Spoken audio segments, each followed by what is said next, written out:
అన్న నమస్తే అన్న, మీ పేరు? నా పేరు పచ్చంటి అండి. ఏం చేస్తుంటారన్న? ఇంటీరియర్ వర్క్ చేస్తుంటాం. ఏ ఏరియా అన్న మీది? కృష్ణలంక 22వ డివిజన్. ఎలా ఉంటుందన్న ఇక్కడ మీ ప్రాంతంలో పోటీ? దేవినేని అవినాష్ లేకపోతే గద్దె రామ్మోహన్ రావు గారు? ఇప్పుడు కూటమితో టీడీపీ జనసేన పొత్తుతో వచ్చాం కాబట్టి కన్ఫామ్గా టీడీపీ కొడతామని మాకు ఉంది. అంటే ఓట్లు షేర్ అవుతాయన్న అనుకున్న స్థాయిలో? మాకైతే మా ఓటింగ్ మాకు ఉంది. గద్దెని కన్ఫామ్గా గెలిపించుకునే అవకాశం మాకుంది. మేమైతే గెలిపించుకుంటాం గద్దెని. అంటే గతంలో 16,000 ఓట్లు వచ్చినాయి ఆయనకి మెజారిటీ. ఈసారి ఎంత వచ్చే అవకాశం ఉంది? అదే 16 వస్తాయి, ఇంకా ఎక్కువే రావచ్చు.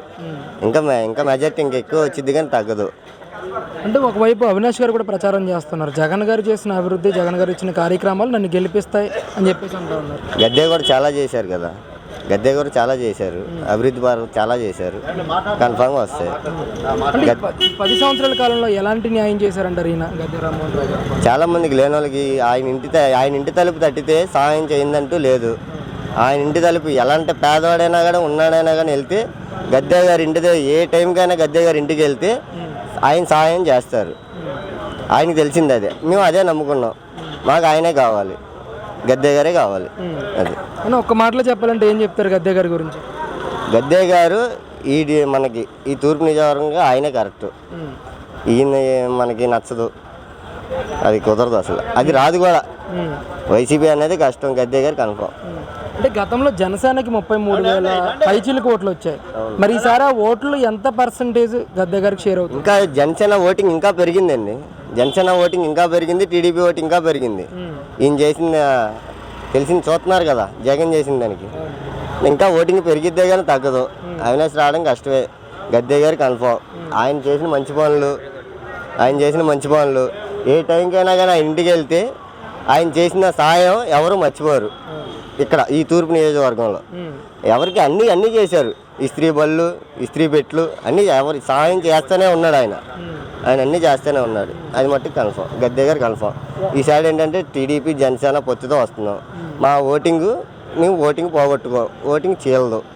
గద్దె గారిని కన్ఫామ్ గెలిపించుకునే అవకాశం అయితే మాకుంది. స్టేట్లో ఎలా ఉంటుందన్న పోటీ? స్టేట్లో ఉందండి కదా, చెప్పండి. స్టేట్ వైడ్ ఎలా ఉంటుంది అంటారు పోటీ? కూటమే లేకపోతే జగన్? జగన్ ఎందుకండి, కూటమే ఉండాలనే కదండి మేము కలిసింది. జనసేన సైనికులు ఎందుకు కలిసాం? మేము జనసేన సైనికులు మేము ఎందుకు కలిసామంటే మాకు చంద్రబాబుని గెలిపించుకోవాలి. పవన్ కళ్యాణ్ ఆయన చెప్పిన మాటల్లో మేము నడుస్తాం. పవన్ కళ్యాణ్ ఏం చెప్తే అదే చేస్తాం మేము, అంతే. అంటే కొంతమంది నాయకులు కూడా ఆయన విమర్శిస్తూ పార్టీ నుంచి వెళ్ళిపోయిన పరిస్థితి. ఎవరిని విమర్శించలేదండి. ఈయనకి 3 పెళ్ళిళ్ళు అంటున్నారు. పోయినసారేమో కోడికత్తి, ఈసారేమో రాయ. ఇంకా 4 రోజులు ఉంది, ఇంకా ఏం చేస్తాడో తెలియదు, అంతే. అంతమించి ఏం లేదు. కూటమికి ఎన్ని స్థానాలు వచ్చే అవకాశం ఉందన్న? కూటమికి ఏముందండి, మాకు మేమైతే 140 వస్తాయి అనుకుంటున్నాం. టీడీపీ జనసేన 140 వస్తాయి అనుకుంటున్నాం. అది కూటమికి గెలిస్తే ఎలాంటి న్యాయం చేయగలుగుతారంట? చెప్పాం కదా, ఇచ్చాం కదా, మేనిఫెస్టోలు ఇచ్చాం కదా, అయ్యే న్యాయం చేస్తాం. ఇంకేం చేస్తాం? మేనిఫెస్టోలు దేనికి ఇచ్చాం, దానికి కదా, అదే న్యాయం చేస్తాం మేము. ఓకే, థ్యాంక్స్ అన్న. నమస్తే అన్న, మీ పేరు? నా పేరు దుర్గా మల్లేశ్వరరావు సార్. ఏం చేస్తుంటారన్న? నేను బార్బర్ షాప్ సార్. ఏ ఏరియా అన్న మీది? నాకు కృష్ణలంకనండి, 22వ డివిజన్. ఏంటంటే ఇక్కడ పోటీలో గద్దె రామ్మోహన్ రావు గారు, దేవినేని అవినాష్ గారు ఉన్నారు. ఏంటి అసలు ఎవరికి పట్టం కట్టే అవకాశం ఉంది ఎమ్మెల్యే అభ్యర్థి? గద్దె రామ్మోహన్ రావు గారికి సార్. ఎందుకంటే ఆయన గతంలో మంచి పనులు చేశారు. ఆయన ఇప్పుడు నాలంటోని కూడా కనీసం ఇప్పుడు ఎక్కడి దాకా అవసరంలా. నా ఉదాహరణ నాకు జీవితంలోనే జరిగింది. ఇప్పుడు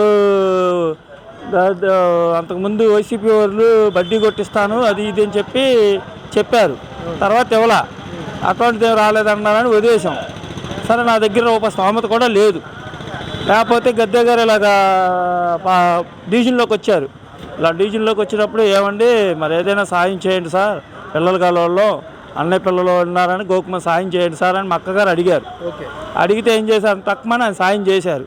అది సాయం చేసినందుకు ఇలాగా మున్సిపాలిటీ వాళ్ళు పంపించేసి నా మీద దండయాత్ర చేస్తే నా పరిస్థితి, వాళ్ళని కూడా అయ్యా బాబుని కాళ్ళు పట్టుకున్నాను. పట్టుకున్నా కూడా నాకు ఏది సాయం చేయలేదు. ఆయన గద్దె రామ్మోహన్ రావు గారి దగ్గరికి అదే నా పొజిషన్ ఇది, నా పిల్లలు అలా అండి చూశారు, అయ్యాక ఆయన నుంచోబెట్టి నాకు జీవితం, నాకు భవిష్యత్తుకి దారి చూపించారు, మాకు మంచిది చూపించారు ఆయన. అది సార్, అలాగే కొంతమందికి ఆయన దగ్గరికి వెళ్తే చెయ్యను, చేత కాదు అనే మాట అయితే ఉండదు సార్.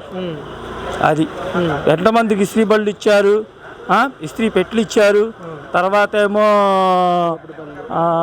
ఏదో ఆయన తోచిన సాయం చేశారు సార్. చెయ్యలేదు అన్నారు కానీ ఏ మత్తిని విమర్శించి తిట్టలేదు ఆయన, ఏ వ్యక్తిని అనరు. ఆయన పని అంటే ఆయన చేసుకుని వెళ్ళిపోతారే కానీ వాళ్ళు ఎలాగ వీళ్ళు ఎలాగని ఎప్పుడు అనరు. అంటే ఒకవైపు అవినాష్ గారు కూడా ప్రచారం చేస్తున్నారు, 10 సంవత్సరాలు ఆయన ఎమ్మెల్యేగా ఉండి ఈ ప్రాంతానికి ఎలాంటి అభివృద్ధి చేయలేదు, ఒక అవకాశం ఏమంటే నేను ఖచ్చితంగా అభివృద్ధి చేసి తీరుతానని. అభివృద్ధి చేశారు కదా సార్ ఆయన. గద్దె రామ్మోహన్ రావు గారు అభివృద్ధి చేశారు, చేయలేదని మాత్రం లేదు. అక్కడ లైట్లు వేయించడమే కానీ, దోబీకణాలు కానీ, తర్వాత కొన్ని రోడ్లు వేపించడమే కానీ ఆయన హయాంలోనే జరిగినాయి. ఆయన హయాంలోనే జరిగినాయి. బాబాయ్ గతంలో 16,000 ఓట్ల మెజార్టీతో గెలిచారు గద్దె రామ్మోహన్ రావు గారు. ఈసారి ఎంత వచ్చే అవకాశం ఉంది? నేనైతే ఇప్పుడైతే టీడీపీ జనసేన కలిసింది. అంతకుముందు 15 ఏళ్ళ ఓట్లతో అంతా కలిశారు. ఇప్పుడు దాని మీద కూడా కనీసం గెలిచే అవకాశాలు ఉన్నాయి. కానీ ఎంత ఎట్లు వేస్తాననేది చెప్పలేను. కానీ ఇప్పుడు దాని మీద కొంచెం పోయిన సంవత్సరం మీద ఈ సంవత్సరం అదే పోయినసారి ఎలక్షన్ కన్నా ఈసారి ఎలక్షన్కి గెలిచే అవకాశాలు ఉన్నాయి. అంటే ఓట్లు షేర్ అయ్యే అవకాశం ఉందంటారా జనసేన నుంచి? జనసేన నుంచి టీడీపీకి ఓట్లు పడే అవకాశం ఉంది? ఉన్నాయండి, ఉన్నాయి. ఎందుకంటే ఇప్పుడు ఇద్దరు కలిపే పనిచేస్తున్నారు. టీడీపీ జనసేన ఇద్దరు కలిపే పనిచేస్తున్నారు. ఏది కష్టం వచ్చినా సుఖం వచ్చినా ఇద్దరు కలిసి ఉన్నారు. దీనివల్ల ఏంటంటే దీంట్లో ఓట్ షేరింగ్ పెరిగే అవకాశాలు కూడా ఉన్నాయి. థ్యాంక్ యూ అండి.